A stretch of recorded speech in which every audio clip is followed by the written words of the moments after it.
குடும்பம் பிரியறதுக்கு நிறைய காரணங்கள் இருக்கு. அதுல ஒரு முக்கியமான காரணத்தை நீங்க பாத்தீங்கன்னு சொன்னா டைம் ஒதுக்காதது ஒரு பெரிய காரணமா இருக்கு. கணவன் மனைவி 2 பேருமே டைம் ஒதுக்குறல. குறிப்பா ஆண்கள் அவர் பிசினஸ்ல எப்ப பார்த்தாலும் பிஸி. எல்லாரோட வாழ்க்கையும் பாத்தீங்கன்னு சொன்னா சின்ன பின்னமா போறதுக்கு ஒரு முக்கிய காரணம் என்ன?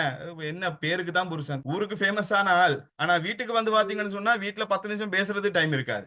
எல்லா மனைவிமாரும் காசை மட்டும் தான் எதிர்பார்த்துட்டு இருப்பாங்க இன்னைக்கு. கணவன் மனைவியோட இல்லாம இருக்கிறத எந்த மனைவியாலும் விரும்புவாங்களா? காசை மட்டும் வச்சுக்கொண்டு வாழ்றதுல எந்த பிரயோசனம் இல்ல. காசோட சேர்த்து கணவனும் இருந்தால் தான் அவங்களுக்கு சந்தோஷமா இருக்கும். அல்லாஹ்வுடைய தூதருடைய வாழ்க்கை எடுங்களே. பெருநாள் திலங்கள்ல வீர விளையாட்டுகள் நடக்கும்போது ஆயிஷா நாயை கூட்டு போய் காட்டுவாங்க. எந்த அளவுக்குன்னா கன்னத்தோட கன்னத்தை வச்சு ரசூல் என்ன செய்வாங்க, அந்த விளையாட்டை காட்டுவாங்க. போதும்னு சொல்லக்கூடிய அளவுக்கு ரசூல் அவங்களோட இருந்து மனைவி போதும்னு சொன்னதுக்கு பின்னாடி தான் ரிட்டர்ன் வருவாங்க. இன்றைக்கு நம்ம எத்தனை பேர் அப்படி இருக்கிறோம்? ஒரு இடத்துக்கு கூட்டு போனா உடனே ரிட்டர்ன் வா, உடனே ரிட்டர்ன் வான்னு சொல்லி மனைவியை இழுத்துட்டு வரோமா இல்லையா? ஒரு 10 நிமிஷம் ஒரு இடத்துல இருக்க விட மாட்டாங்க. இதுதான் இன்னைக்குள்ள சிச்சுவேஷன்.